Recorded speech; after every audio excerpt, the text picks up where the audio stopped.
Anujan foundation வழங்கும் அரங்கனும் அறிஞர்களும்.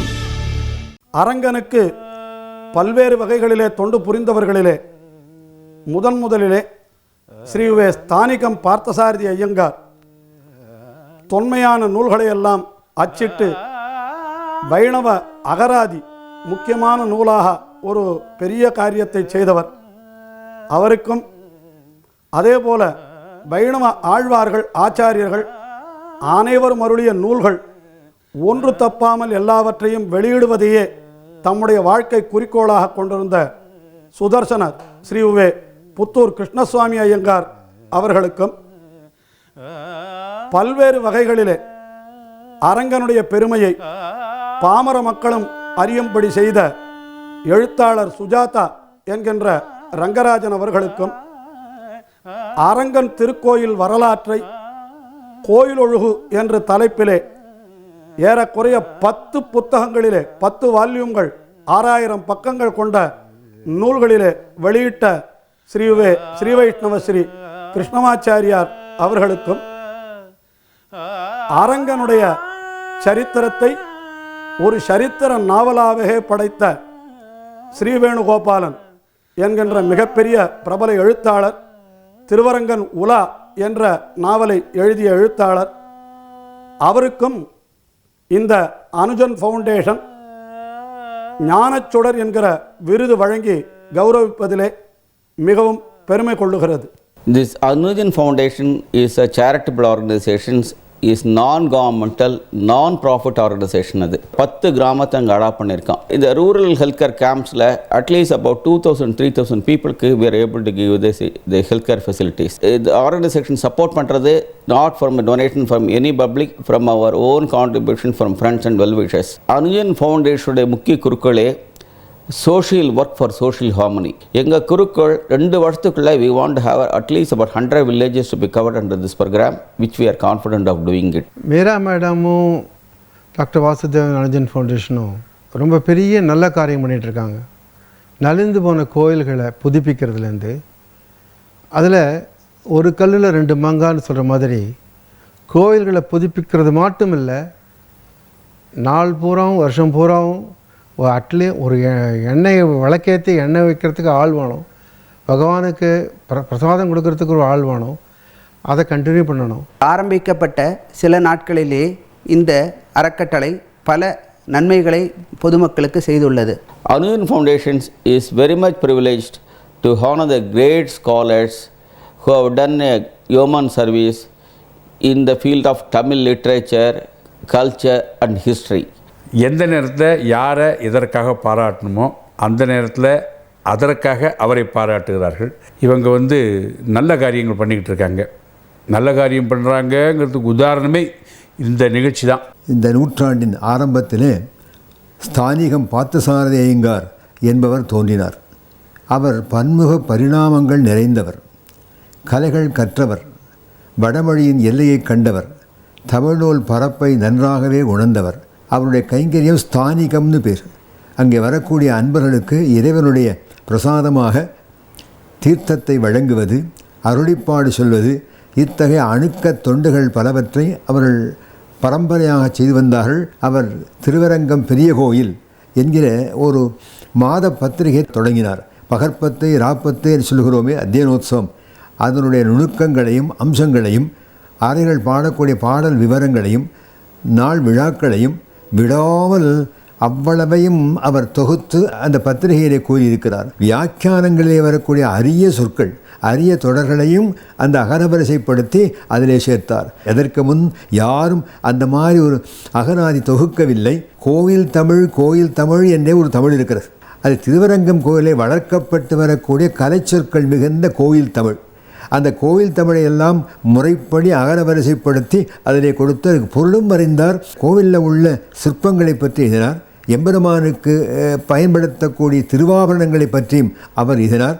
முதன்முறையாக பார்த்தசாரதி ஐயங்கார் அங்கே வாழ்ந்த மகா வித்வான் கோவிந்தாச்சார சுவாமி என்பவரை அணுகி அவரை கொண்டு பாரமேஸ்வர சம்ஹிதையை பதிப்பு செய்தார். அதனால் ஆகம சாஸ்திரங்களிலேயும் அவர் வல்லவராக அவர் திகழ்ந்தார். பிரம்மாண்ட புராணத்தில் இருந்து இன்னும் தசாத்தியாயி சதாத்தியாயி இவற்றையெல்லாம் கொண்டு வந்து தொகுத்தார். சுவாமி தொண்டாச்சார் அருளி செய்த பஞ்சவிஜயம் என்கிற நூலை முதலாக விமர்சனம் செய்து தம்முடைய நூலிலே அவர் எழுதினார். திருவரங்கப்பிரதில் கோவிலுக்குள்ளே நுழைகிற போது முதலில் வர வேண்டிய எண்ணம் பார்சாதையங்காடு நினைவுதான். உலகத்திலே உள்ள பேரறிஞர்களெல்லாம் இப்படி ஒரு பெரியவர் இருந்திருக்கிறார் என்பதை உலகறிய நாம் செய்ய வேண்டும். அதற்கு இந்த நிகழ்ச்சி வழிகாட்டும் என்று நான் நம்புகிறேன். ஸ்ரீ ஸ்தானிகம் பார்த்தசாரதி அவர்களின் குடும்பத்தை கௌரவிக்க டாக்டர் ஜே ராதாகிருஷ்ணன் அவர்களை பணிவன்போடு வேண்டுகிறோம். புத்தூர் ஸ்ரீ உவே கிருஷ்ணசுவாமி ஐயங்கார் சுவாமி. வைணவ உலகில் இவர் மிகவும் பிரபலமானவர். 1924 பிறந்தார். வக்கீல் படித்தார். அனைத்து உரை நூல்களுக்கும் எளிய தமிழில் விவரணம் எழுதினார். என்றோ எழுதப்பட்டது கீதை. அதற்கு ராமானுஜர் போன்ற ஆச்சாரியர்கள் வடமொழியில் உரை எழுதியுள்ளார்கள். புத்தூர் சுவாமி எளிய தமிழ் நடையில் விவரணம் எழுதினார். ஒன்றல்ல இரண்டல்ல 3000 பக்கங்கள் கொண்ட புத்தகம். இதை போல ஆழ்வார்கள் எத்தனையோ நூற்றாண்டுகளுக்கு முன்னால் பாடிய 4000 திவ்ய பிரபந்தத்துக்கும் சுமார் 700-800 ஆண்டுகளுக்கு முன்னால் பெரியவாச்சான் பிள்ளை என்பவர் உரை எழுதியுள்ளார். அது அந்த காலத்துக்கு தமிழ் கடினமாக இருக்கும், எளிதில் புரியாது. அது அத்தனை எளிய தமிழில் புத்தூர் சுவாமி தான் நமக்காக எழுதி கொடுத்துள்ளார். ஸ்ரீ வைஷ்ணவ சுதர்சனம் என்னும் மாத பத்திரிகை நடத்தி வந்தார். ஆயிரக்கணக்கான பக்கங்களை அசராமல் எழுதுவார். எத்தனை பக்கங்கள் எழுதினாலும் தானே ப்ரூஃப் பார்ப்பார். ஒரு அச்சுப்பிழை, எழுத்துப்பிழை, சொற்பிழை, பொருட்பிழை, எந்த பிழையும் இல்லாமல் தானே செய்வார். பெரியவாச்சான் பிள்ளையே திரும்ப வந்து பிறந்தாரோ என்று சொல்ற அளவுக்கு அவருக்கு மகாத்மியம். நாளை அரங்கன்னு ஆறு சொன்னாலும் புத்தூர் கிருஷ்ணசுவாமி ஐயங்காரோட சேர்த்து தான் சொல்லுவார்கள். இந்த ஞானச்சுடர் அப்படிங்கிற விருதை mister S Mahalingam, ex CFO TCS and executive director மற்றும் Shri TT Srinivasa Raghavan MT Sundaram finance அவர்களையும் பணிவன்போடு வேண்டுகிறோம். அவர் ஸ்ரீரங்கத்தில் பிறந்து வளர்ந்தனால் ஸ்ரீரங்கத்து ரங்கநாதருக்கு ரொம்ப அவர் மேலே ஒரு அதீதமான அன்பு. நிறைய தமிழ் நாவல் எழுதியிருக்கிறார், ஹிஸ்ட்ரி பற்றி எழுதியிருக்கிறார், விஞ்ஞானத்தை பற்றி எழுதியிருக்கிறார், கேள்வி பதில் எழுதியிருக்கிறார், ஆழ்வார் எளிய அறிமுகம் ஒரு புத்தகத்தையும் எழுதியிருக்கிறார். எதுவுமே நன்றாக தெரிந்து கொள்ள வேண்டும், மேல்மோக்காக தெரிஞ்சுட்டு பதில் சொல்கிறதுல அவருக்கு இஷ்டமே கிடையாது. அவர் புகழெல்லாம் பெருசாக விஷயமாகவே எடுத்துக்கவே இல்லை. அவர் எல்லாருக்கும் நம்மளால் ஒரு உபயோகம் இருக்கணும்னா அந்த என்னுடைய எழுத்தில் இருக்கணுன்றதுனால அதில் அவர் தீவிரமாக இருந்தார். இந்த அவார்டு அவர் வாங்கினா நான் ரொம்ப சந்தோஷப்பட்டிருப்பேன். அவரோட கூட இருந்து நானும் அதை பெருமையாக எடுத்துட்டுருப்பேன். ரங்கநாதன் இந்த ரங்கராஜருக்கு அனுஜன் விருது கொடுக்கறது அந்த ரங்கநாதரே கொடுக்குற மாதிரி பெருமைப்பட்டிருப்பார் அவர். ஸ்ரீ சுஜாதா ரங்கராஜன் அவர்களின் குடும்பத்தை கௌரவிக்க மதிப்பிற்குரிய சிறுப்புலியூர் ஸ்ரீ ஊவே சுத்த சத்வாச்சாரியார் சுவாமி அவர்களை பணிவன்போடு வேண்டுகிறோம். உலகத்திலேயே 108 திவ்யதேசத்திலே பிரதானமாக இருக்கின்ற ஸ்ரீரங்கத்து திவ்யதேசத்திற்கு இருக்கின்ற கோயில் ஒழுகு என்ற ஒரு நூல் மிகவும் சின்னதாக இருந்த நூல். அப்படிப்பட்ட நூலை 18 வால்யமாக ஒவ்வொரு பதங்களுக்கும் தகுந்தா போலே கல்வெட்டுக்கள் என்ன, மற்றபடியான நிர்வாகங்கள் என்ன, எல்லாவற்றையும் சேர்த்து நடைமுறையை இன்று அந்த நடைமுறைகளை குறையாக இருக்கிற இடங்களையும் சுட்டி காட்டி அப்படிப்பட்ட ஒரு கோயில் ஒழுகை தயாரித்திருக்கின்றார். இது ஒரு என்சைக்ளோபீடியா ஆஃப் வைஷ்ணவிசம். இந்த சுவாமி தான் முதலாக எல்லா ஸ்ரீரங்கத்தில் இருக்கின்ற எல்லா கல்வெட்டுகளுடைய ஒரு உண்மை நிலையையும் அதற்கு தகுந்த தமிழாக்கத்தையும் அழகாக காட்டியிருக்கின்றார் அவர். ஸ்ரீ கிருஷ்ணமாச்சார சுவாமிக்கு அனுஜன் மூலமாக இன்றைய தினம் கௌரவம் செய்யப்படுவதை பற்றி வைணவ உலகமே பாராட்டும்படியான இருக்கின்றது. ஸ்ரீ கிருஷ்ணமாச்சாரி சுவாமி அவர்களுக்கு இந்த ஞானச்சுடர் என்கின்ற உயரிய விருதை அளிக்க ஸ்ரீமதி மீரா அருண் ட்ரஸ்டி அனுஜன் ஃபவுண்டேஷன் அவர்களை பணிவன்போடு மேடைக்கு அழைக்கிறோம். ஸ்ரீ வேணுகோபாலன் எழுத ஆரம்பிச்சிட்டார்னா அது ஆன்மீகம்னா அப்படியே ஆன்மீகம் சொட்டும். எனக்கு அவற்றை பிடிச்சது என்னென்னா வித்வத் கர்வம் அப்படிம்பாங்க. எதை எடுத்தாலும் அவற்றை வித்வம் நிறைய இருக்குது, ஆனால் கர்வம் கொஞ்சம் கூட கிடையாது. உண்மையிலே சொல்ல போகிறேன், இந்த நிகழ்ச்சியில் நான் அவரை பற்றி பேசுகிறேன்னா சத்தியமாக நான் புண்ணியம் பண்ணியிருக்கேன். திருவரங்கன் உலா, குதிரைகள், அரண்மனைகள், அங்கே நடக்கின்ற சம்பவங்கள், இதெல்லாம் பார்த்தா ஒரு மகாபாரதம் படிக்கிற ஒரு ஃபீலிங் எனக்கு வந்தது. திரு வாலி அவருக்கு பிடித்த ஒரு 10 புத்தகங்கள் எழுதியிருக்கு. எனக்கு இந்த புத்தகம் பிடிக்கும், இந்த புத்தகம் பிடிக்கும்னு எழுதியிருக்கார்.